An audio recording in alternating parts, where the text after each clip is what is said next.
We are faced with enemies who want to defeat the United States and impose their radical views.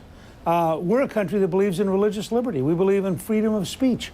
How can the U.S. government apologize for a film no one has seen, which is what the embassy in Cairo did yesterday? We had an opportunity yesterday to teach the Muslim world about freedom. We had an opportunity to stand up and say, you know, it's true.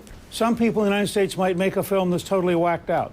I mean, I'm a Christian. I've spent all my lifetime being lectured that there's artistic freedom, that people can do things to the image of Christ, and we are not supposed to be offended because, after all, we have artistic freedom.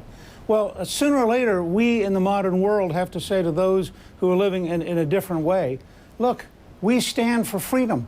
And that means that we shouldn't give in. Read exactly what the statement said yesterday from the American embassy, and it was precisely the wrong message to give to the Muslim world, because we ought to be standing for freedom and not be kowtowing. I have that, Speaker Gingrich. Let me just go ahead and read it if our viewers aren't familiar. U.S. Embassy in Cairo statement, quote, the Embassy of the U.S. in Cairo condemns the continuing efforts by misguided individuals to hurt the religious feelings of Muslims, as we condemn efforts to offend believers of all religions.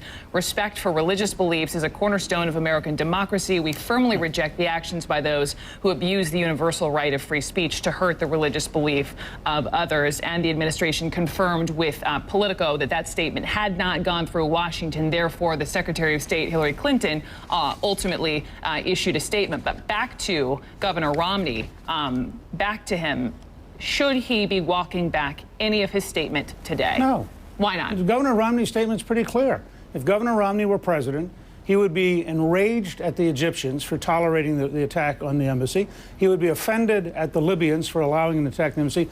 Host countries have an obligation to protect our embassies. This is exactly like 1979 in Iran, when we ended up in a hostage crisis. Egypt has an obligation to protect our embassy. Libya has an obligation to protect our embassy. And frankly, maybe it's because I'm a conservative. Maybe it's because I come out of a different background. But when the American flag is torn down and destroyed, when an American ambassador and 3 other Americans are killed, my reaction is not to find some way to be pleasant and understanding and caring about the people who are killing Americans, tearing down our flag, and assaulting our country. My reaction, frankly, is to be pretty militant and say, Mr. Speaker, we ought to stand up for America. Hang on, it's John Berman here again.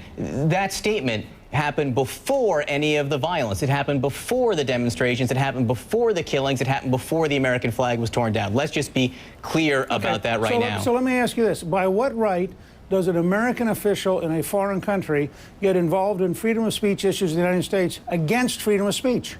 I mean, read the opening part of that statement, which suggests that, in effect, we should somehow be apologizing. This is a film nobody has seen, done by somebody nobody understands.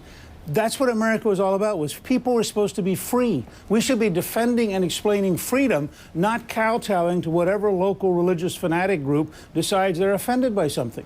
And I don't think there's any circumstance where an American official should be censoring and condemning American free speech on behalf of people who happen to be irritated by it. Barack Obama as a person is a fantastic individual, but Barack Obama as an idea marks an evolutionary flashpoint for humanity.